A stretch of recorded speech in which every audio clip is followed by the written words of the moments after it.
নিশিরাতে যখন চারিদিকে ঘন অন্ধকার নেমে আসে আর শীতল হাওয়া কানে কানে ফিসফিস করে, তখনই শুরু হয় এক ভয়াবহ গল্প। এই গল্পটা শুধু একটা কল্পনা নয়, এটা একটা অভিজ্ঞতা যা শুনলে শরীরের রক্ত ঠান্ডা হয়ে যায়। প্রস্তুত থাকো, কারণ এই ভূতের গল্পে ঘুম আসবে না, আসবে শুধু গায়ে কাঁটা দেওয়া এক রোমহর্ষক অনুভূতি। আমি অভিক, শ্রুতি কাহিনীর জগতে সকলকে স্বাগত।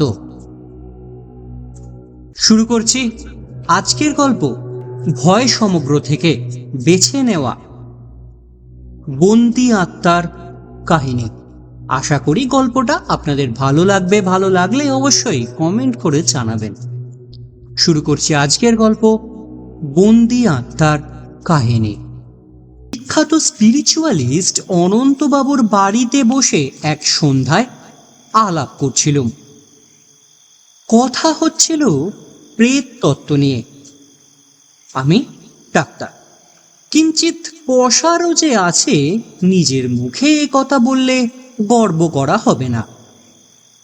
আত্মা বলে কোনো কিছুর অস্তিত্ব আছে, আজ পর্যন্ত হাতে নাতে এমন প্রমাণ পাইনি। জন্ম, মৃত্যু ও দেহগত সমস্ত রহস্য আমার নখদর্পণে, এমন অভিমান আমার আছে। কিন্তু অনন্তবাবু আমার সেই অভিমানে আঘাত দিতে চান। তিনি বলেন, জন্ম ও মৃত্যু কথা মাত্র, দেহটা সাময়িক খোলস ছাড়া আর কিছু নয়। জন্মের আগেও এবং মৃত্যুর পরেও আত্মা বেঁচে থাকে, ইত্যাদি ইত্যাদি। খুব জোরে তর্ক চালিয়েছি। আমিও বুঝবো না, অনন্তবাবুও না বুঝিয়ে ছাড়বেন না। তর্কটা যখন রীতিমতো জমে গেছে, হঠাৎ রাস্তায় উঠল বিষম গোলমাল। সচমকে মুখ ফিরিয়ে জানলা দিয়ে বাইরে চেয়ে দেখি, পথের ওপাশে ফুটপাতের উপরে সুরেন বাবুর বাড়ির সামনে মস্ত ভিড়ের সৃষ্টি হয়েছে। আমরা ঘর থেকে বেরিয়ে পড়ে দ্রুত পদে ঘটনাস্থলে গিয়ে হাজির হলুম। ফুটপাতের ওপরে হাত পা ছড়িয়ে অজ্ঞান হয়ে পড়ে রয়েছেন সুরেনবাবু নিজেই। তিনি কেবল আমাদের প্রতিবেশী নয়, আমাদের দুজনের বিশেষ বন্ধু।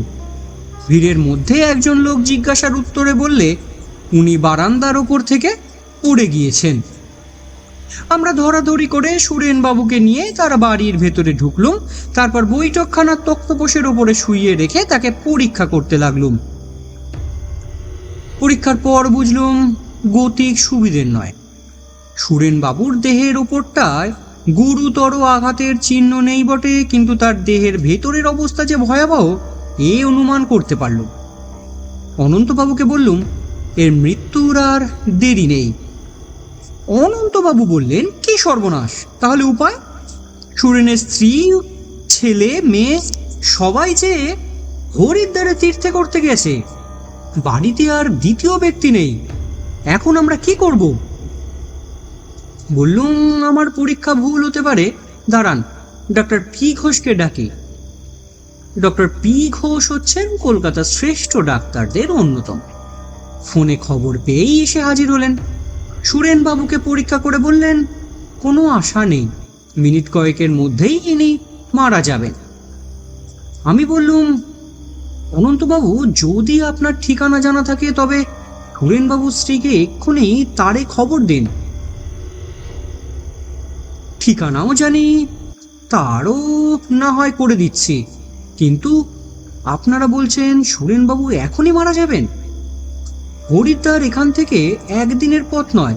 সুরেনের আর কোনো আত্মীয় নেই, সমস্ত ঝুঁকি আমাদেরই সামলাতে হবে তো। মৃতদেহ নিয়ে আমরা কি করব? মিস্টার ঘোষ, দেখুন, আপনাদের চিকিৎসা বিজ্ঞান যদি একে কোনো রকমে আর দিন তিনেক বাঁচিয়ে রাখতে পারে। ডাক্তার ঘোষ মাথা নেড়ে বললেন, অসম্ভব। এতক্ষণে মৃত্যু ওর দেহের ভেতরে প্রবেশ করেছে, উনি মারা গেলেন বলে।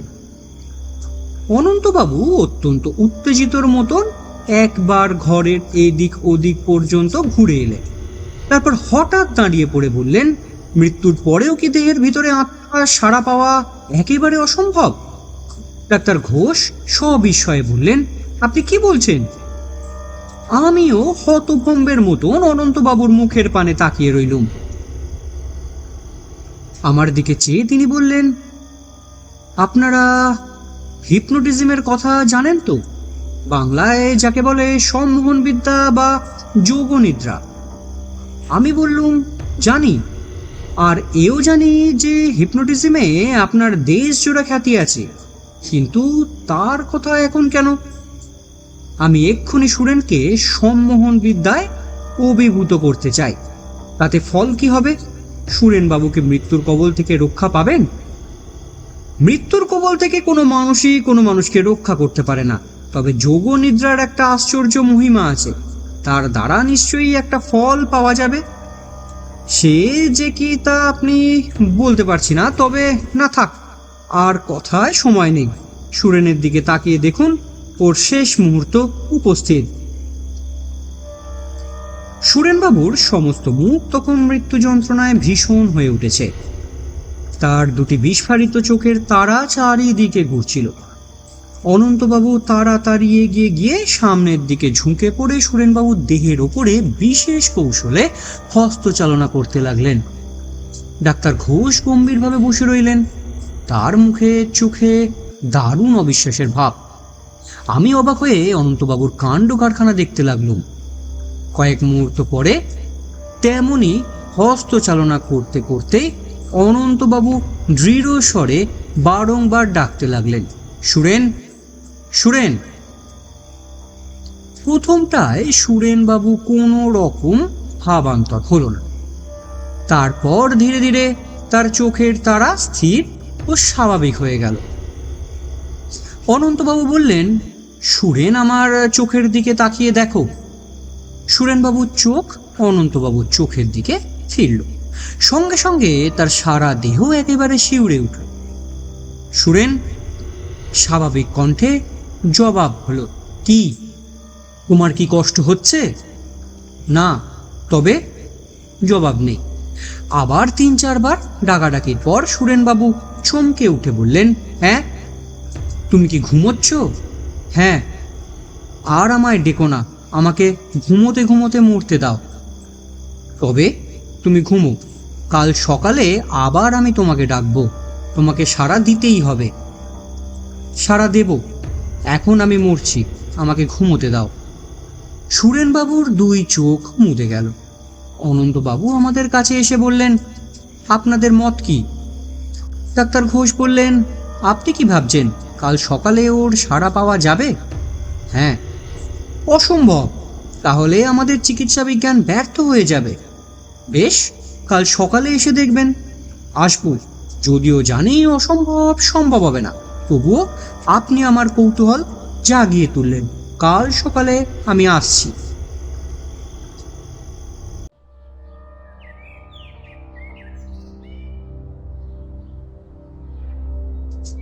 পরদিন সকালে বহুকাল ধরে প্রেত তত্ত্ব নিয়ে ক্রমাগত নাড়াচাড়া করে গোড়ামির দ্বারা আচ্ছন্ন হয়ে অনন্তবাবুর বিচার শক্তি হারিয়ে ফেলেছেন।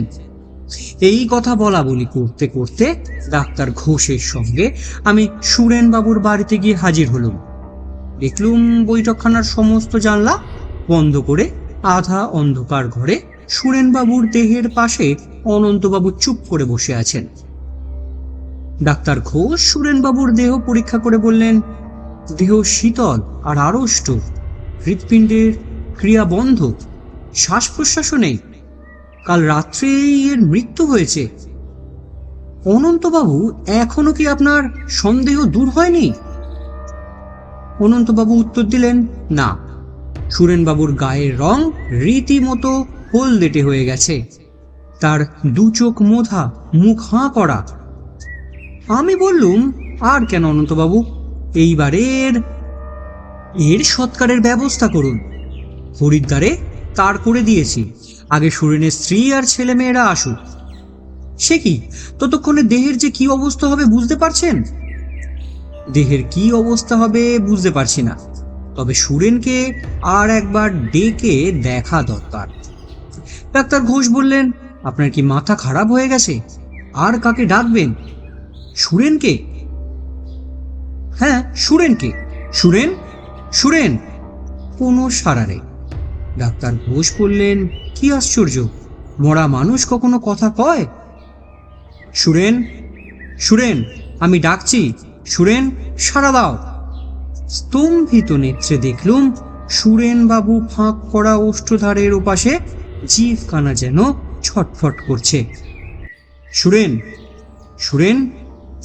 সুরেন বাবুর চোয়াল ও ওষ্ঠধর একটুখানি নড়ল, কিন্তু তার হাঁ করা মুখবিবর থেকে অদ্ভুত বিকৃত স্বরে এই কথাগুলো বেরুল, আবার কেন? আমার মৃত্যু হয়েছে, আমি এখন ঘুমোচ্ছি। সে কি স্বর! মনে হলো সুরেনবাবুর মুখ যেন কথা কইছে না, সে স্বর আসছে যেন বহু দূর থেকে, যেন গভীর কোনো গিরিগুহার অতল গহ্বরের ভিতর থেকে। একটা অজানা ভয়ে আমার গা কাঁপতে লাগলো। ডাক্তার ঘোষ যেন ধাক্কা খেয়ে পিছিয়ে গিয়ে দেওয়ালে পিঠ রেখে দাঁড়ালেন, তার মুখ চোখ উদ্ভ্রান্তের মতো। সুরেন, তুমি কি এখনো ঘুমিয়ে আছো? না না, আমি ঘুমোচ্ছিলাম বটে, কিন্তু এখন আমার মৃত্যু হয়েছে। সুরেন, আবার তুমি ঘুমিয়ে পড়ো। ডাক্তার ঘোষ, এখন আপনার কোনো বক্তব্য আছে? ডাক্তার ঘোষ ক্ষীণস্বরে বললেন, না। সুরেনবাবু কণ্ঠস্বর কিরকম মনে হলো? ভয়ানক।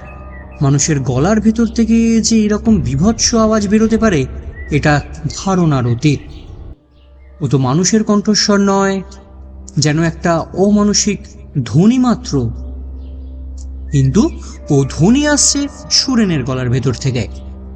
সুরেনকে আর ব্যস্ত করব না, ও এখন ঘুমিয়েই থাক। বোধহয় পরশুদিনই সুরেনের স্ত্রী এসে পড়বেন, তখন আর একবার আপনাকে ডাকবো। আসবেন তো? নিশ্চয়ই আসবো। এ যে এক অজানা নতুন বিজ্ঞানের রহস্য, না এসে থাকতে পারবো না।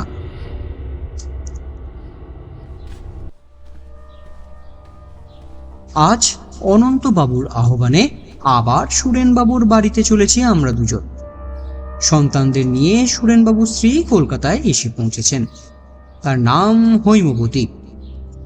ক্রন্দনধ্বনি শুনতে শুনতে সুরেনবাবুর বৈঠকখানার ভিতর গিয়ে ঢুকল। সুরেনবাবুর আড়ষ্ট দেহ ঘিরে বসে আছেন হৈমবতী, তার দুই ছেলে ও এক মেয়ে। সকলেরই চোখে অশ্রু কণ্ঠে আর্তনাদ। অনন্তবাবু বসে আছেন মৃতদেহের ডান পাশে। মুদ্রিত চোখে তিনি মূর্তির মতন স্থির, যেন ধ্যানমগ্ন। সুরেনবাবুর দেহ যেমন ভাবে দেখে গেছিলাম তেমন ভাবেই আছে। হৈমবতী গতকাল এসেছেন। হিসাব করে দেখলুম সুরেনবাবুর মৃত্যুর পর 5 দিন কেটে গিয়েছে। এক গ্রীষ্মকাল, তাই এবছর পড়েছে আবার অতিরিক্ত গরম। কিন্তু আশ্চর্য ব্যাপার এই যে সুরেনবাবুর গায়ের রং হলদেটে এবং দেহ মৃত শীতল ও কাষ্ঠ আড়ষ্ট হয়ে গেলেও তা একটুও পচেনি বা ফুলে ওঠেনি। অনন্তবাবু চোখ খুলে বললেন, এই যে আপনারা এসেছেন। হৈম বড়ই ব্যস্ত হয়ে উঠেছেন, তাহলে সুরেনকে আর একবার জাগাবার চেষ্টা করি। আমরা নীরবে ঘাড় নেড়ে সায় দিল। যদিও আমার বুকের ভেতরে জাগলো কাঁপন। মৃতদেহের উপরে খানিকক্ষণ হস্তচালনা করে অনন্তবাবু ডাকলেন, সুরেন, সুরেন! প্রায় 10-12 বার নাম ধরে ডাকার পর মৃতদেহের আড়ষ্ট হাঁ করা মুখের ভেতরে জিহ্বাখানা হয়ে উঠল আবার ওই রকম ভয়াবহ রূপে চঞ্চল। হৈমবতীর স্বামীর বুকের ওপরে ঝাঁপিয়ে পড়ে ক্রন্দন স্বরে বলে উঠলেন, ওগো, তাহলে তুমি সত্যিই বেঁচে আছো? ছেলে মেয়েরাও বাবা বাবা বলে চেঁচিয়ে কেঁদে উঠল। অনন্তবাবু বললেন, কথা কও সুরেন, কথা কও। আবার শোনা গেল সেই বর্ণনাতীত ভয়ঙ্কর কণ্ঠস্বর, যা আসছে যেন বাড়ির বাইরে পৃথিবীর অতল পাহাড়ের ভেতর থেকে। আবার কেন ডাকাডাকি? বলছি তো আমি বেঁচে নেই। হৈমবতী বললেন, ওগো, এই তো তুমি বেঁচে আছো, এই তো তুমি কথা কইছ। এবার চোখ মেলে তাকিয়ে দেখো, আমরা সবাই এসেছি। অনন্তবাবু বললেন, হৈম, স্থির হও, শান্ত হও। সুরেন এখন আমি ছাড়া আর কারোর কথার জবাব দেবে না। সুরেন, হৈম তোমাকে ডাকছে। মৃতদেহ বললে ডেকে লাভ নেই, আমার মৃত্যু হয়েছে। হৈম বলে উঠল, তোমার যদি মৃত্যু হয়ে থাকে তবে কথা কইছো কেমন করে? আমি এখন আমার মৃতদেহের ভিতরে বন্দি হয়ে আছি। বন্দি কেন? তুমি যেতে দিচ্ছ না বলে। অনন্তবাবু এতক্ষণ সমানে হস্তচালনা করছিলেন। এই ব্যাপারে তিনি যে তার সমস্ত ইচ্ছা শক্তিকে প্রবলভাবে নিযুক্ত করেছেন সেটা বোঝা যায় তার চেহারা দেখে। তার কপালের ওপরের শিরাগুলো এবং কণ্ঠের ওপরের মাংসপেশিগুলো দ্বিগুণ ফুলেছে এবং মুখের রং রাঙা টকটকে হয়ে উঠেছে। হঠাৎ তিনি হস্তচালনা বন্ধ করে খানিকক্ষণ নীরবে অত্যন্ত হাঁপাতে লাগলেন। তারপর ফিরে বললেন, হৈম, আর কেন? তোমার জন্য এই কদিন সুরেনকে যোগনিদ্রায় আচ্ছন্ন করে রেখেছি। এইবার ওর ঘুম ভাঙাই, ওর আত্মাকে মুক্তি দিই। তোমরা মৃতদেহ সৎকারের ব্যবস্থা করো। হৈমবতী এমন তীব্র স্বরে চেঁচিয়ে কেঁদে উঠলেন যে আমাদের কান যেন ফেটে গেল। তারপর তিনি মাটির উপরে আছড়ে পড়ে বললেন, অনন্তবাবু, আমাকে দয়া করুন। উনি এই অবস্থাতে থাকলেও আমার সুখ, মনে করব আমি বিধবা নই। অনন্তবাবুর মুখে ফুটে উঠল একসঙ্গে ব্যথা, দয়া আর মমতার ভাব। অল্পক্ষণ চুপ করে থেকে তিনি বললেন, বেশ মা, তাই হোক। আরো কিছুদিন এইভাবে থাক। তুমি নিজের মনকে দৃঢ় করো, শান্ত হও, সংযত হও। তারপর আমার যা করবার করব। মনে রেখো মা, আমি হচ্ছি তুচ্ছ মানুষ, মৃত্যু হচ্ছে ভগবানের ইচ্ছে। তাকে বাধা দেবার চেষ্টা করলে আমারও সর্বনাশ হবে, আমিও বাঁচব না। অনন্তবাবু উঠে দাঁড়ালেন। এতক্ষণ আমরা ছিলুম দুঃস্বপ্নে অভিভূত মতো অসাড় হয়ে। অনন্তবাবু উঠে দাঁড়াতেই সার এলো আমাদের। ডাক্তার ঘোষ বললেন, আমি আর সহ্য করতে পারছি না, আমার প্রাণ মন হাঁপিয়ে উঠেছে। আমি বললুম, আমারও, এখন বাইরে বেরোতে পারলে বাঁচি।